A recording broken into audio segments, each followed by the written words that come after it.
what I'm hearing in those questions from people is a lack of understanding of how the publishing industry has changed in the last 15 years. Okay.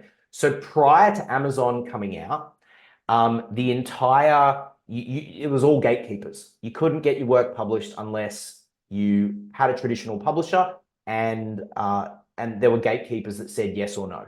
You know, even and that's been the case in publishing for hundreds and hundreds of years. Oscar Wilde, who went to the school that I coached rugby at in Northern Ireland, he wouldn't have got his work published unless his parents had the connections that got his stuff published, right? So that was how it used to be. And when self-publishing first came out through Amazon in 2007, 8, because it was a new thing, there became this perception that self-publishing is of a low quality and traditional publishing is the high and mighty. And in Chapel Street, shall we say, that would be the attitude. It's like, oh, who published, you know, which knight appointed you and said, yes, you may pass through the gate, right? So that's where I think that attitude is coming from. What you can say to people is you went with an independent publisher, okay, which is what we are. We are we're not self-publishing. We're not a traditional publisher. We are what we call a modern hybrid independent publisher. Now, what that means for you is, yes, it's fee for service. However, 100% of the upside is yours to keep. Abby goes and gets a speaking gig for 20 grand in San Diego. I get 0 of that. That's hers forever, right? 100% of the upside is for you. You get to retain the rights to the book, which is a huge thing. Traditional publishers will often take your right, like the rights vest in them. So the intellectual property stops being yours and starts becoming theirs. They take a prohibitive amount of the royalties. And as Julie said, they're probably not going to put a dick on a cover, right? So you lose creative control. So the approach that you all have taken by working with us is a very sovereign approach. It's a one-time fee. You maintain all the rights, you maintain all the royalties, you maintain all the creative control, and you get 100% of the upside forever and ever and ever.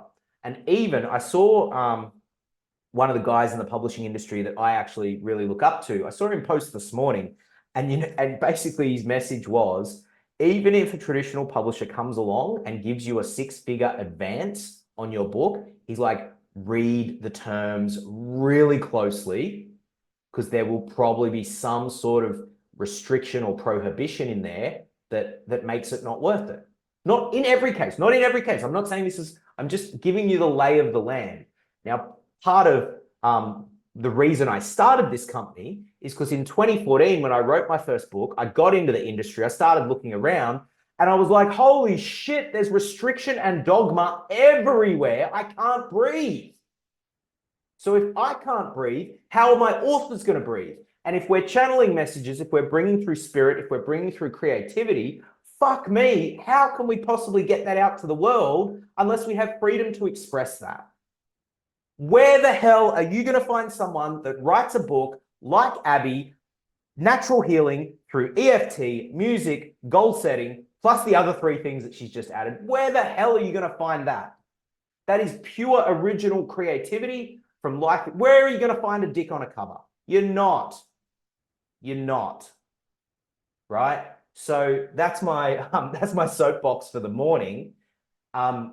Anytime I've lent into and looked at what's happening in the traditional publishing industry, I'm just like, fuck, so restrictive, so much dogma, so much hoity-toity. So in simple terms, Julie, I went with an independent publisher.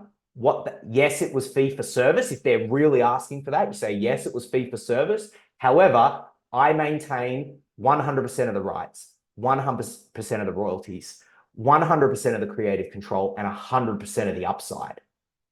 And for me, that was the decision I made. So rock and roll. Hope that makes sense. Thank you, team. Gets me fired up. It gets me fired up because I'm all about creativity. I'm all about the unique message that you each have. And if you've got some editor in a stuffy thing who's, let's face it, some publishers are infiltrated with certain, let's just say it, woke ideologies. And they're going to be like, no, can't say that, not politically correct. Like I'm doing Sarah's Read Review right now. Sarah, they'd be slashing out the Sarah-isms. It'd be so stiffer. It'd be stiff if they got to it. I know. I just see it. I'm like, oh yep, that would be red penned. That would be red penned. They would not let that paragraph go through. I just know. But then that's, to me, that's taking the soul. That's taking the heart out of things. And I don't think that's what we're here to produce. We're here to produce books with heart, with soul, and with sovereignty. Like we've got there's multiple book writers that have made hundreds of thousands. One of our book writers is like, Dave, off my first book, I did 400 grand extra in sales in the year after the book. Do we get a cent of that? No. 100% of the upside for the life of the book is yours.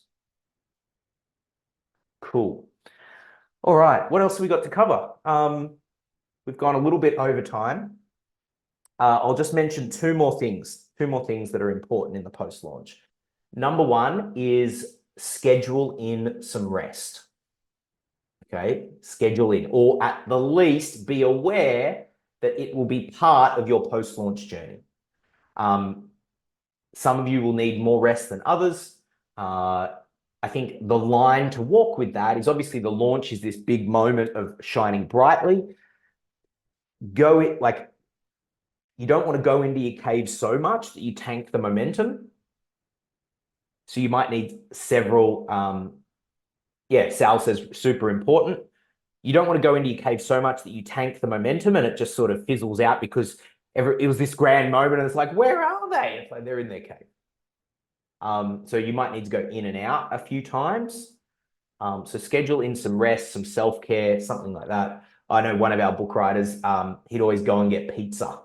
He did 5 books with us. You get pizza after his launch. That was his thing.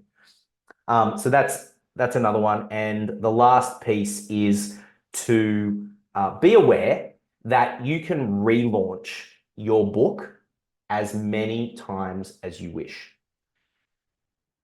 You can relaunch it after 6 months. You can relaunch it every 6 months. You can relaunch it every 12 months. You can go for 2 years, come back with a few new pieces, maybe a few new case studies, do a revised edition, relaunch on a revised edition. Yes, Julie, permission to post on that piece. Yep, absolutely.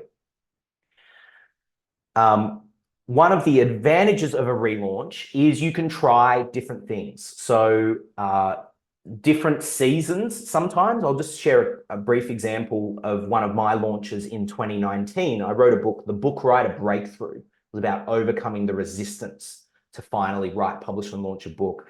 I launched it, I think, 20th of January. It was a super hot summer.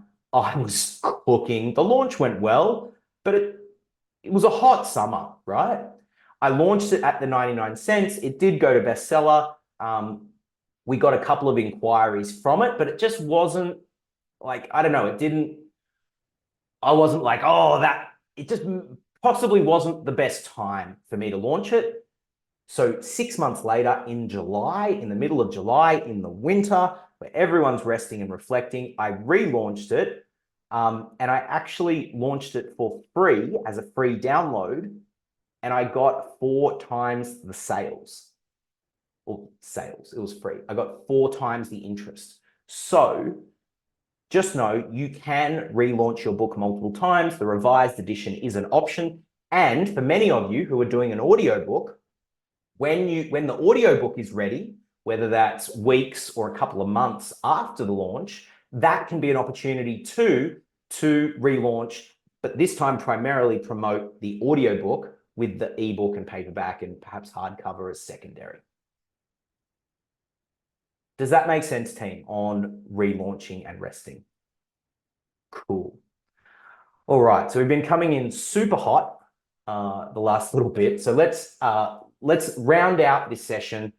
I'd love you to just take a moment to consider, and because everyone's at different points in the journey, is there one action step for you to implement from this session? And for some of you, it might be, perhaps to re-watch this session a bit down the track. For some, it might be to start to build a relationship with or reach out in advance of needing the relationship for those networks, those, the different people we were talking about.